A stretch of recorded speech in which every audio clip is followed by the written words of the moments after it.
అందరికీ నమస్కారం. ఇవాళ మనం మాట్లాడుకోబోతున్నటువంటి అంశం ఏంటినంటే, మార్కెట్లు కిందకి పడబోతున్నాయి అనే ఇండికేషన్ అయితే వచ్చిందేమో అనిపిస్తుంది నాకైతే. ఎందుకంటే 23,800 నుంచి 22,800 కూడా క్రాస్ అయ్యి అరౌండ్ నిన్నటిలో చూసుకుంటే 21,970 21,970 దాకా కూడా కిందకి రావడం మనం చూస్తున్నాం నిఫ్టీలో. అయితే ఇది ఇంతటితో ఆగుతుందా అంటే ఇది సందేహాస్పదంగానే ఉంది. సో ఇంత దూరం వచ్చిన తర్వాత ఒక 100-200 పాయింట్లు గ్యాప్ అప్ వచ్చినా సరే కిందకే వస్తూ ఉంటుంది. అంటే ఇక్కడంతా ఏం చేస్తారంటే ఇంట్రాడే ట్రేడర్స్ అందరూ నిఫ్టీలో లోయర్ లెవెల్లో బై చేస్తుంటారు, హయ్యర్ లెవెల్లో సెల్ చేస్తుంటారు. కాబట్టి ఇంట్రాడే పాయింట్ ఆఫ్ వ్యూలో నేను చెప్పేది ఏంటంటే, సాధ్యమైనంత వరకు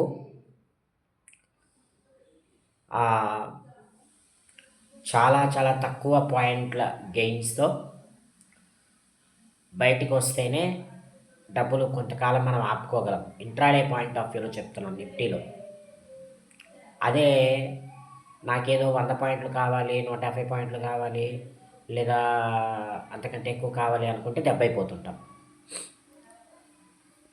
5 to 10 lakhs ఉంది మన దగ్గర, ఇన్వెస్ట్మెంట్లు ఉన్నాయి అనుకుంటే దాంట్లో మనం ఏం చేయాలంటే, ఒకవేళ 5 lakhs ఉందనుకుందాం, 50 లాట్స్ తీసుకున్నాం. 50 లాట్స్ తీసుకున్నప్పుడు 5 పాయింట్స్ పెట్టుకున్నా కూడా చాలు మనకి. 5 to 6 పాయింట్స్ మనము గెయిన్స్ పెట్టుకోగలిగితే చాలు. ఎందుకు, ఒక 6 పాయింట్స్ గెయిన్ పెట్టుకున్నాం అనుకోండి, ఒక ఒక పాయింట్ ఏదైతే ఉందో అది బ్రోకరేజెస్కి ఎక్సెట్రా వెళ్ళిపోయినా మిగతా 5 పాయింట్స్ గెయిన్ అనేది మనకు ఉంటుంది. ఇంట్రాడే పాయింట్ ఆఫ్ వ్యూలో చెప్తున్నానండి. సో ఈ విధంగా ఎవరైతే చేస్తారో వాళ్ళు మాత్రమే నెగ్గగలరు. బ్యాంక్ నిఫ్టీ అయితే మరీ ఘోరం. బ్యాంక్ నిఫ్టీ నిన్న మించుమించుగా ఒక 200 పాయింట్లు కిందకి రావడమే మనం చూస్తున్నాం. సో 48,000 కిందకి వెళ్ళి ప్రయాణం చేస్తున్నంత కాలము మార్కెట్లు ఇంకా కిందకి పడడానికి ఎక్కువ అవకాశం ఉంటుంది బ్యాంక్ నిఫ్టీలో. ఒకసారి 46,000 టచ్ చేసే అవకాశం అయితే ఉంటుంది. ఈరోజు మార్చి 5వ తారీఖు కదండి. ఈ ఎఫ్ఎన్ఓ ఎక్స్పైరీ లోపు ఒక్కసారి 47,000 ఆర్ 46,500 ఈ రేంజ్కి వెళ్ళే అవకాశం అయితే ఉందండి బ్యాంక్ నిఫ్టీలో. కొంచెం చూసుకోండి. సో బ్యాంక్ నిఫ్టీని తాకకపోవడమే చాలా మంచిదని నా ఉద్దేశం. ఎందుకంటే బ్యాంక్ నిఫ్టీలో వోల్టాలిటీ అనేది ఎక్కువగా ఉంటుంది. కాబట్టి బ్యాంక్ నిఫ్టీలో కాస్త ట్రేడ్ చేయకుండా సైలెంట్గా ఉండడమే ఉత్తమమని నా ఉద్దేశం అండి. ఈ బేర్ మార్కెట్లో ఎప్పుడు కూడా ముఖ్యంగా బ్యాంక్ నిఫ్టీల్లో ట్రేడ్ చేసే వాళ్ళకి ఎప్పుడు డబ్బులు రావు.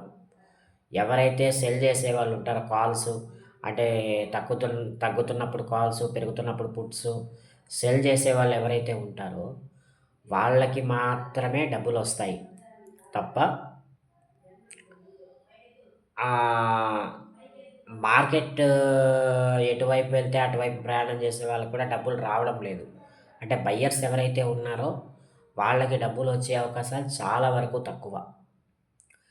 సో కాబట్టి ఈ విధంగా మీరు ప్రయాణం చేయగలిగితే స్టాక్ మార్కెట్‌లో కొంతకాలం నిలబడగలుగుతారు. అదేవిధంగా కొంత డబ్బులు సంపాదించుకోగలుగుతారు.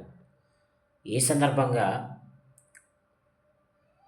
మనము చెప్పుకోవాలి అని అనుకుంటే ఏవైతే ఆహ్, 52 వీక్స్‌లో ఉంటాయో వాటిని మనం బై చేయగలిగే అవకాశం అయితే ఉంటుంది. అదే ఏ విధంగా 52 వీక్స్ హైకి వెళ్ళి ఉంటాయో వాటిని ఇప్పుడు మనము సేల్ చేయవలసిన టైం.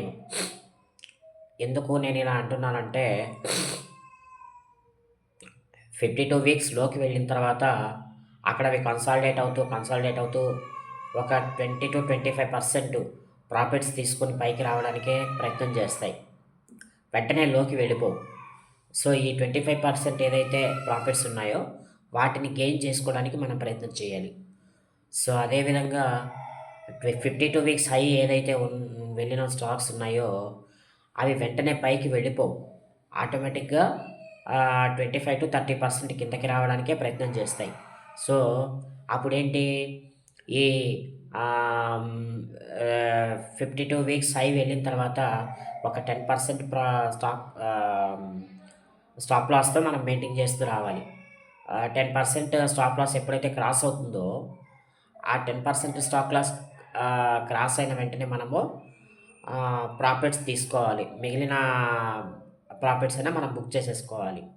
ఇలా ఉంటేనే చాలా వరకు మంచిది.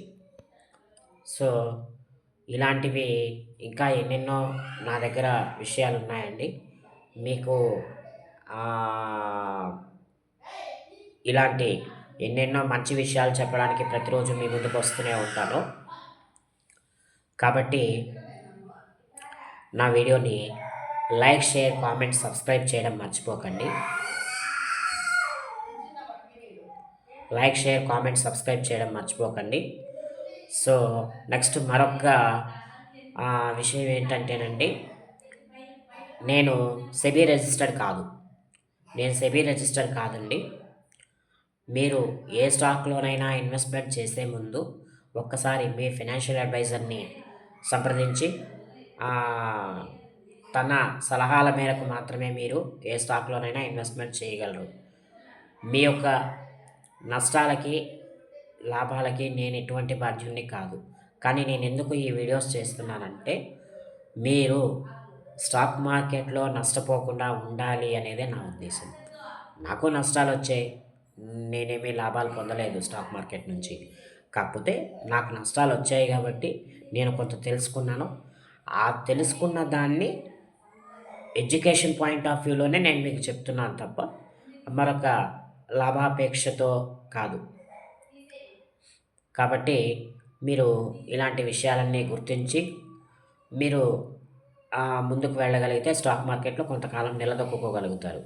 స్టాక్ మార్కెట్ అనేది ఒక అసెట్టేనండి. కాదని నేను చెప్పను. కాకపోతే ఆ అసెట్‌ని కూడా ఎట్లా బిల్డప్ చేసుకోవాలినంటే, ఎటు పడితే అటు అసెట్ సంపాదించుకుందామా అని మనం ప్రయత్నం చేస్తే, మనల్ని అధఃపాతాళంలోకి తొక్కేస్తుంది స్టాక్ మార్కెట్ అనేది. ఎప్పుడైతే ఒక టైమ్ ఫ్రేమ్ పెట్టుకొని, ఒక సిస్టమాటిక్‌గా మనం స్టాక్ మార్కెట్‌లో ఇన్వెస్ట్‌మెంట్లు, ట్రేడ్స్ చేస్తామో, అప్పుడు స్టాక్ మార్కెట్ అనేది ఒక అసెట్‌గా మనకి బిల్డప్ అవుతుంది.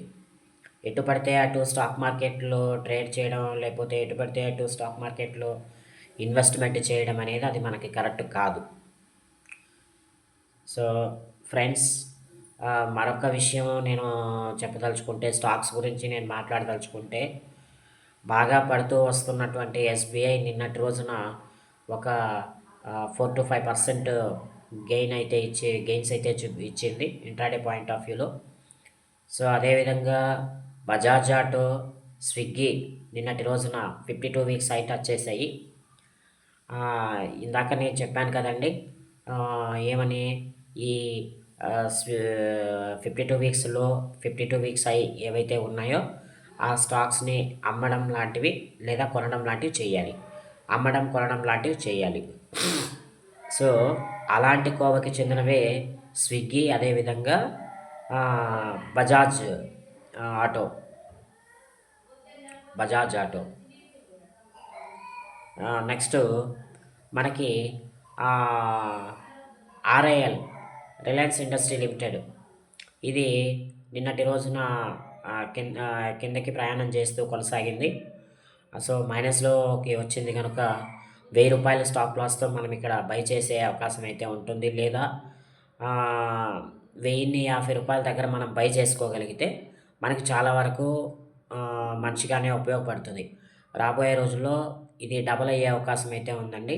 ఒక 2 ఇయర్స్ టైం ఫ్రేమ్‌లో గనక దీన్ని మనము వాడుకోగలిగితే ఇది అరౌండ్ 2200కి వెళ్ళే అవకాశం కూడా నాకైతే కనిపిస్తోంది. ఎందుకంటే ఇది అక్కడి నుంచే వచ్చింది. అక్కడి నుంచి మెల్లగా కిందకి పడుతూ బోనస్‌లు, డివిడెండ్ లాంటివి ఇష్యూ చేస్తూ అది ఈ రోజున మార్కెట్‌లు డౌన్ డౌన్ ట్రెండ్ కండిషన్స్ ఉండడం వల్ల ఇవి కిందకి రావడం జరిగింది. సో, కాబట్టి ఇట్లాంటివి ఇంకా చాలా మంచి మంచి విషయాలతో మరొక మంచి వీడియోతో మరలా తిరిగి మీ ముందుకు వస్తానండి. అంతవరకు సెలవు. నమస్తే. Thank you very much.